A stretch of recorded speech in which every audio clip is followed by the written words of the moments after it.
It's midsummer in the Australian rainforest, and the mango trees are abundant, with more fruit than we've seen in years. At this time of year, the birds are loud, singing above in the treetops. Each day as the sun rises, they wake me early. Their loud song is like an alarm clock. But I'm thankful to be woken so early, so that I can harvest while it's not too hot outside.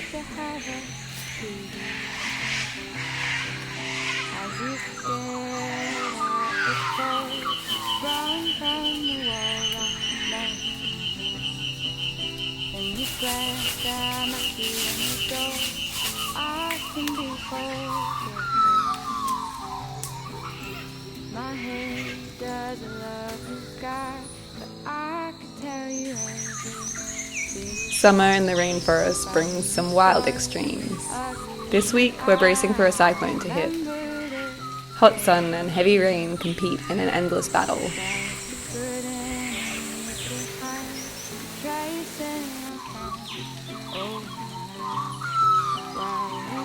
We're just learning to take each day at a time. Today, the jambu tree is fruiting, so we harvest the fresh fruit and cook from its abundance. Jambu air is a mysterious fruit native to Indonesia. Its juicy flesh ripens so quickly and only appear for a short amount of time. When the jambu tree ripens, we celebrate by filling our baskets and cooking as many Indonesian dishes as we can.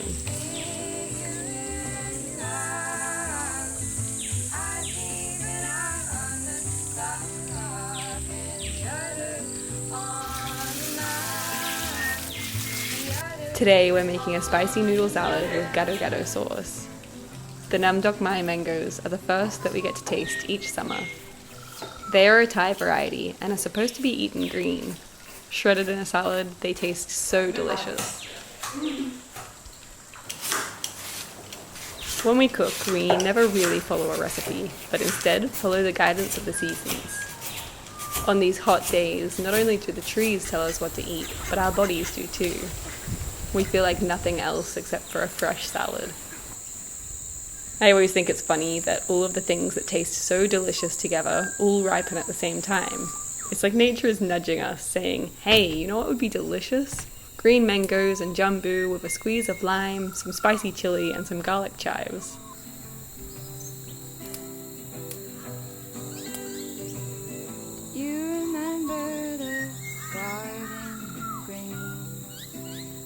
The rain falls in July. We stay tangled in your sheets. No one loves you like a gentleman. I remember the gas station where I burned my ankle so bad it was changing colors for the... I always like to say that jambu tastes like the combination between an apple and a watermelon, but honestly, nothing can really explain their unique taste. On a hot day, they are such a joy, picked off the tree and eaten with juice dripping down our faces. But they taste best in salads, paired with other flavors. Asanan buah, meaning salty fruit, is an Indonesian ferment that you can make from jambu air and different fruits. Julia is making a super quick version of this by garnishing the fruit with lime and salt.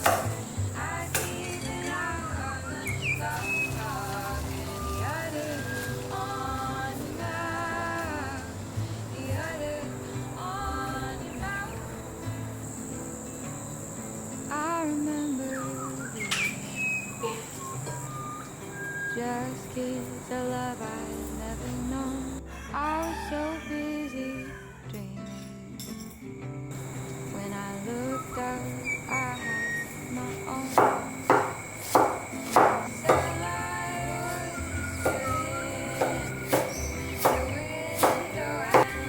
Our grandpapa grew up in Indonesia and he loved Indonesian food so much. This is his gado recipe and we put it in everything.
As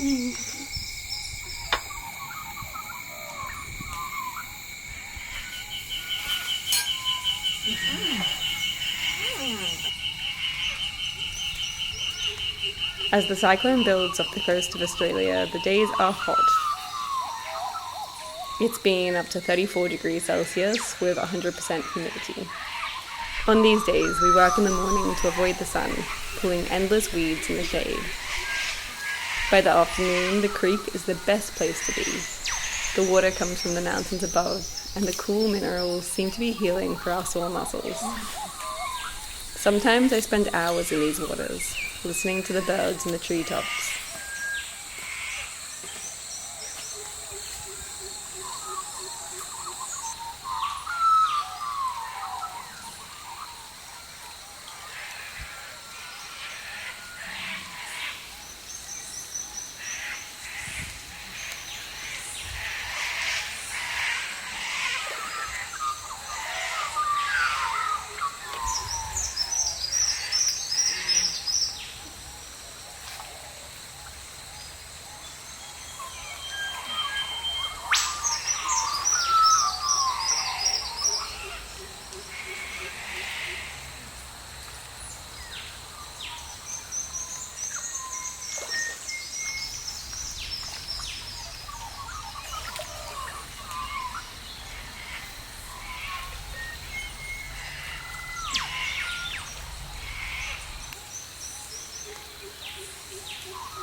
As I draw, I wanted to quickly tell you about the sponsor enabling today's video, BetterHelp. Journaling has turned into an almost daily practice of mine. Just drawing or writing or even just scribbling down my thoughts has helped me to process so much. It really helps to set my thoughts straight and just process everything that I'm feeling.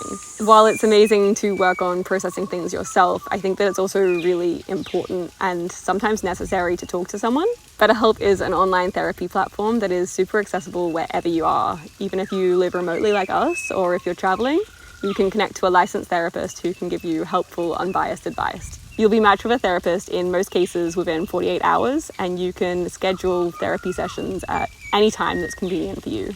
If you think that you might benefit from therapy, consider BetterHelp. Click the link in our description or visit betterhelp.com/mtmf. Clicking that link helps support this channel, and it also gets you 10% off your first month of BetterHelp. So you can connect with a therapist and see if it helps you.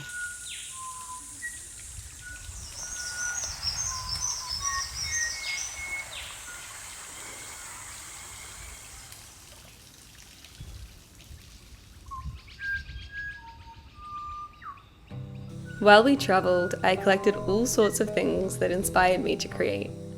One of them is this beautiful piece of lace from a flea market in Bologna. So I'm going to make a dress from this special lace and a vintage piece of linen. Normally when I sew, I am limited with fabric because I always am using small cuts of old fragile fabric, but I actually have quite a lot of this pink linen. So I'm going to experiment with gather and volume, which is really exciting and new for me. I did the maths so that I can use this whole sheet of fabric without too much excess or waste. I'm cutting big rectangles to make a gathered full-length skirt.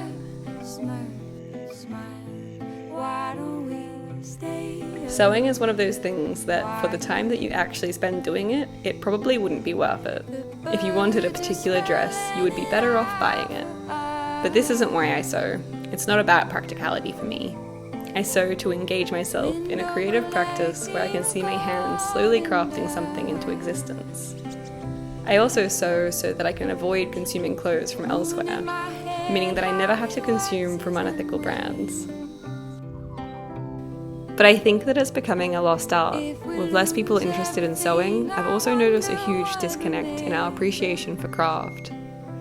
I think that it's ridiculous that millions of people can go to a shop and buy a $10 top without thinking, who sewed this? Someone's hands crafted each item that we wear, and in a world where consumption is valued over creativity, it's easy to forget this. If I have learnt one thing from craft, it is to appreciate each seam and thread sewed by those before me.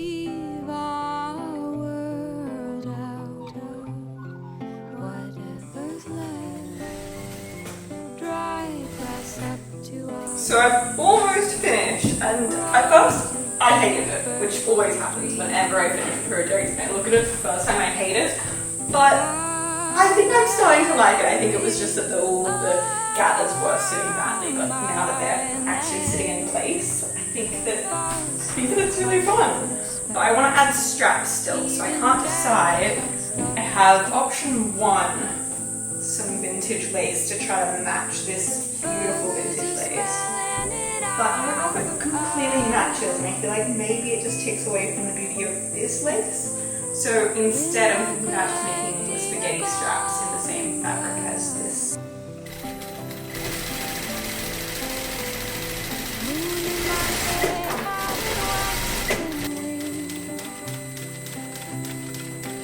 As I finished the last few things on the dress, a rainbow came out and greeted me.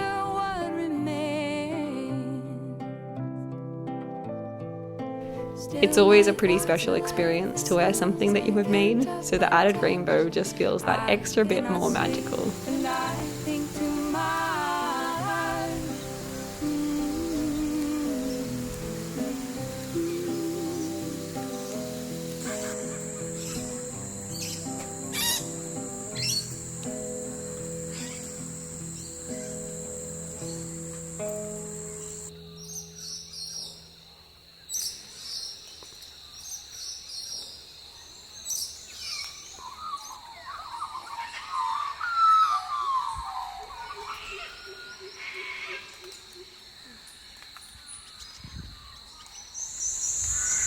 So I'm cleaning out gutters today because there is a huge cyclone coming.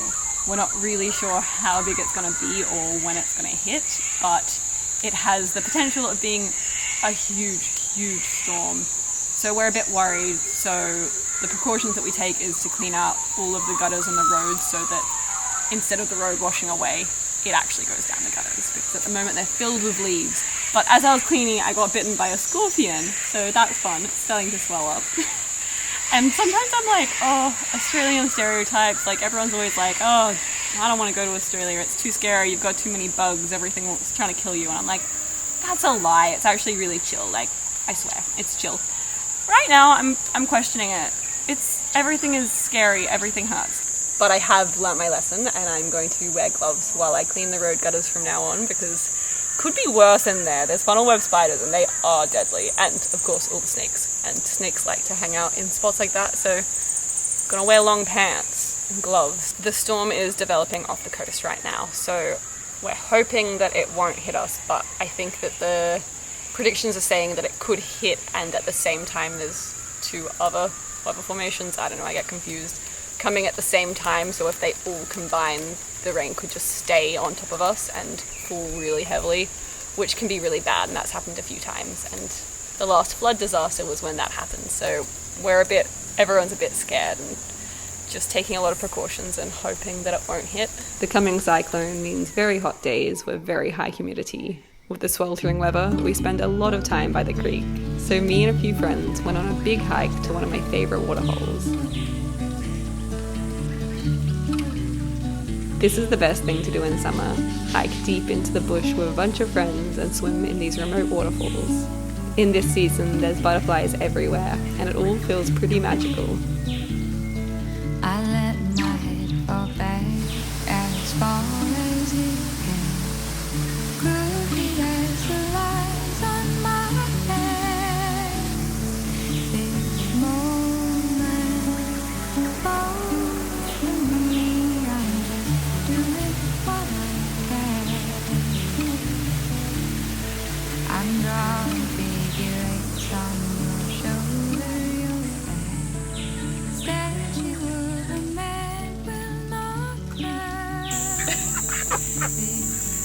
Ducks do this when they're flirting with you. This is their way of saying I love you. Yeah, you're so sweet. I love you too.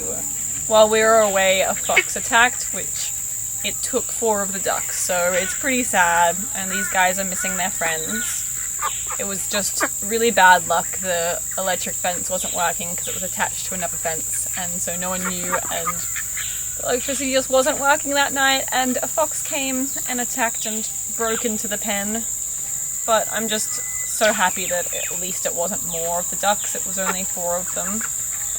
And these guys are all okay.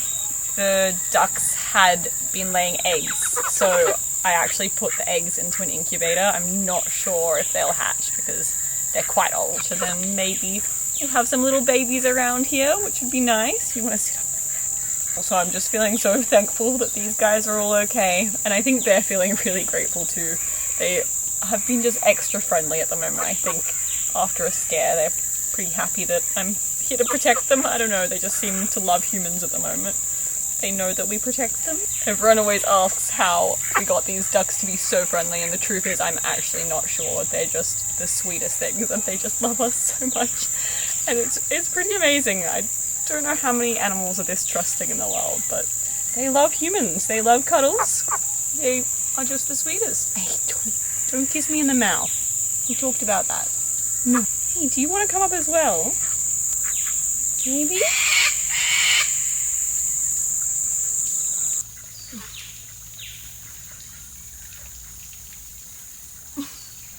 The cyclone hasn't hit the land yet, so we're just hoping that it won't hit us, but we'll keep you updated. The music in this video is by Melissa Lingo, and you can find her links in our description.